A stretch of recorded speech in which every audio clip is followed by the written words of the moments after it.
Je commence par remercier les initiateurs de cette conférence qui ont permis de nous réunir ce soir et de nous revoir et discuter des questions de fiscalité. Je dirais qu'au-delà de l'organisation de travail qui a été prise par la République de Guinée pour limiter la propagation de la maladie, qu'au-delà de l'état d'urgence sanitaire qui a été décrété, au-delà des efforts ça et là qui sont en train d'être déployés par le gouvernement pour endiguer cette pandémie, le gouvernement guinéen, à l'instar également des autres pays, reste pleinement mobilisé pour une gestion responsable de cette crise.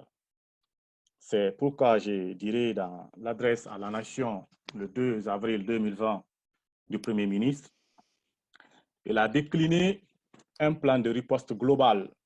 Et dans ce plan de riposte global se trouve un certain nombre de mesures fiscales pour soutenir les entreprises, pour accompagner le secteur privé dans cette période difficile.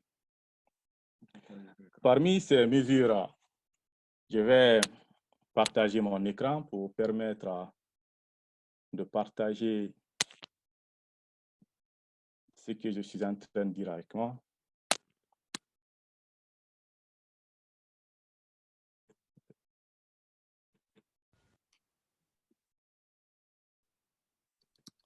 Okay. Voilà, parmi ces mesures, je vous parlerai au premier point des mesures d'accompagnement des entreprises qui ont fait l'objet de déclarations officielles du Premier ministre. Au-delà de ces mesures qui ont fait l'objet de déclarations officielles du Premier ministre, il y a d'autres mesures qui ont été entreprises par l'administration fiscale elle-même pour accompagner le gouvernement d'une partie et accompagner le secteur privé également dans cette période difficile. Après, je vais vous déclarer les objectifs de l'ensemble de ces mesures, mais également les suggestions qu'on a eu à faire de ces mesures. Donc, ces mesures sont entre autres, premièrement, c'est la suspension jusqu'à fin juin de tous les contrôles fiscaux. C'est une mesure très salutaire parce qu'elle concourt au respect des règles de prévention édictées par le gouvernement qui s'inscrit dans la logique de l'état d'urgence sanitaire. Elle permet de limiter le contact quasi permanent entre les inspecteurs et les structures contrôlées.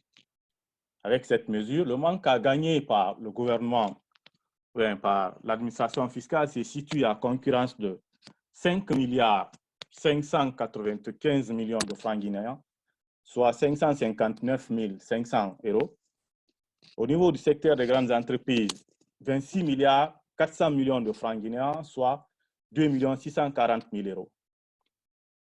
Deuxième mesure, entreprise par l'administration, par le gouvernement, c'est le report pour 3 mois des échéances fiscales pour les moyennes et petites entreprises.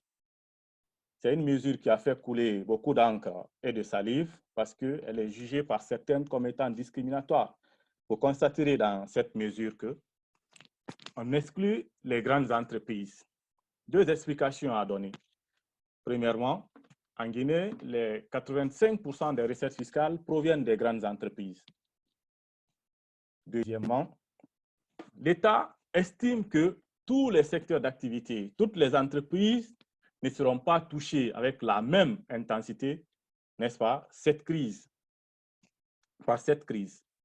Donc, dans le souci d'assurer également, dans l'autre volet, le rôle régalien de l'État, l'État a estimé attribuer ou bien octroyer un report d'échéance fiscale pour les moyennes entreprises et laisser choix libre aux grandes entreprises de souscrire correctement à leur déclaration fiscale et venir faire une demande de report par elles-mêmes si elles les estiment. Si elles estiment, bien sûr, que leur trésorerie reste réellement affectée, mais cette fois-ci, cette demande doit être réellement motivée. Troisième mesure que l'État a prise, c'est le report pour 3 mois de l'ensemble des charges fiscales et sociales pour le secteur du tourisme et de l'hôtellerie. bien entendu, avec la suspension des vols, avec l'état d'urgence sanitaire décrété dans tous les États, avec le confinement décrété dans tous les États, vous conviendrez avec moi que le secteur de l'hôtellerie et du tourisme reste l'un des secteurs les plus touchés. C'est pourquoi l'État, dans le souci d'accompagner ces secteurs, a non seulement accepté d'octroyer un report d'échéance fiscale pour ces secteurs-là, mais l'État a également renoncé à la TVA sur l'ensemble des factures d'eau et d'électricité pour les entreprises évoluant dans ces secteurs. Quatrième mesure que l'État a prise, c'est une exonération des droits et taxes sur les équipements de santé et produits assimilés, matériels entrant dans le cadre de la lutte contre le COVID-19. Dans cette mesure, l'État fait invite aux entreprises à participer à l'effort national d'endiguation de cette pandémie en investissant dans le cadre d'accord des matériels sanitaires et produits pour essayer de lutter contre le COVID-19. Bien entendu, l'État souhaiterait pour ces entreprises, parce qu'ils renoncent déjà à ces taxes, que les produits qui entreront dans ce cadre-là soient revendus à des prix raisonnables à ceux qui en ont besoin.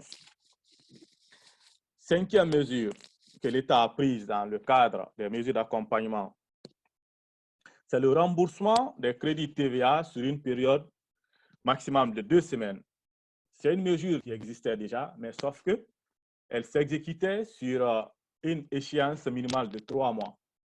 Elle concerne surtout les entreprises qui ont la totalité des produits à l'exportation, généralement en Guinée, les entreprises minières. Elle concerne les ambassades, d'accord, avec la Convention de Vienne sous réserve de réciprocité. Donc, l'État a injecté un fonds sur un compte séquestre destiné au remboursement des crédits TVA pour toutes les entreprises demandeurs de remboursement, pour soutenir les trésoreries dans cette période de pandémie. Donc, au-delà de ces mesures officielles qui ont fait l'objet d'annonces officielles du Premier ministre, d'autres mesures additionnelles ont été prises par l'administration fiscale dans le sens d'accompagner l'État ou bien de soutenir ce secteur privé. Ce sont des mesures telles que les entreprises accordant des dons et libéralités dans le cadre de COVID-19 seront autorisées à déduire pour leur montant total les charges liées à l'opération de dons à condition que ces montants soient réellement justifiés. Deuxième mesure, c'est le report du placement des vignettes. Les vignettes, ce sont des taxes auxquelles souscrivent tous les détenteurs des engins roulants. Donc, la pandémie est intervenue au moment où nous étions déjà à échéance pour le placement de ces vignettes, qui a une place importante dans les recettes fiscales et également dans les recettes fiscales des collectivités décentralisées. Mais avec cette pandémie, l'État a accepté de reporter l'échéance liée à ces placements de vignettes-là. Troisième mesure également additionnelle, c'est la suspension de toutes les procédures de recouvrement forcé.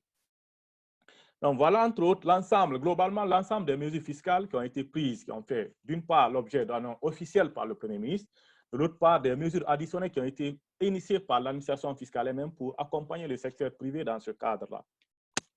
Naturellement, les objectifs attendus, d'accord, derrière ces mesures, ce ne sont rien d'autre que, premièrement, soutenir la trésorerie des entreprises pour une continuité des activités. Deuxièmement, c'est de sauver les multiples emplois qui pourront se perdre suite aux charges fiscales salariales. Et troisièmement, c'est de limiter les répercussions des ralentissements économiques. Alors, les suggestions qu'on a eu à faire.